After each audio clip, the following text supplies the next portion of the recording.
Welcome seeds Shankar ಮೂರ್ತಿ ಅಂತ ಇವತ್ತು ಬಾಗೂರು ಹೋಬಳಿ ಕಾಳೆನಹಳ್ಳಿ ಗ್ರಾಮಕ್ಕೆ ಬಂದಿದ್ದೀವಿ. ಇವತ್ತು ಸುರೇಶ್ ಅವರು ಬಂದಿದ್ದಾರೆ ನೋಡೋದಕ್ಕೆ.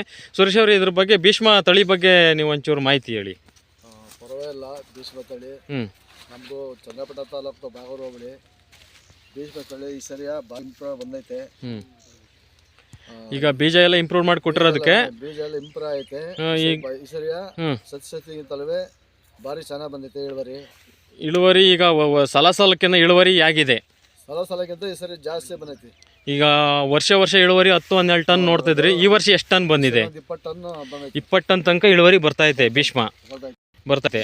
ಈಗ ಕಾಯಿ ಎಲ್ಲ ಏನಂತಾರೆ ರೈತರೆಲ್ಲ ನಿಮ್ಮ ಬಾಗೂರು ಹೋಬಳಿಲಿ? ಭಾರಿ ಚೆನ್ನಾಗೈತೆ. ಈಗ ಇಳುವರಿ ಭೀಷ್ಮ ತಳಿ ಈಗ ನೀವು ನಿಮ್ಮ ಬಾಗೂರು ಹೋಬಳಿಲಿ ಅಲ್ಲವ ರೈತರಲ್ಲವ ಈಗ ಬೆಳಿತಿದಾರಲ್ಲ, ಎಷ್ಟು ಟನ್ ಬರ್ತೈತೆ ಇವತ್ತಿನ ವಾತಾವರಣಕ್ಕೆ? ಬರ್ತೈತೆ, ಪರವಾಗಿಲ್ಲ, ಭಾರಿ ಚೆನ್ನಾಗಿ ಬರ್ತೈತೆ ಸರ್. ನಮ್ದು 20 ಟನ್, 12 ಟನ್ ಬರೋದು. ಈ ಸರಿ ಒಂದು 20 ಟನ್ ಅಂತ ಬರ್ತೈತೆ. 20 ಟನ್ ತನಕ ಈ ಸರಿ ಇಳುವರಿ ಬರ್ತೈತೆ ಭೀಷ್ಮ. ಈಗ ಬಾಗೂರು ಹೋಬಳಿ ಚಂದ್ರಮಣ ತಾಲೂಕಲ್ಲಿ ರೈತರೆಲ್ಲ ಬೆಳಿಬೋದಲ್ವಾ? ಈಗ ಹೊರಗಡೆಗೆಲ್ಲ ತುಂಬಿಸ್ತಾ ಇದಾರ ಮಾರ್ಕೆಟಲ್ಲಿ? ತುಂಬಿಸ್ತಾರೆ. ಹೌದ್ರಾ? Okay, thanks.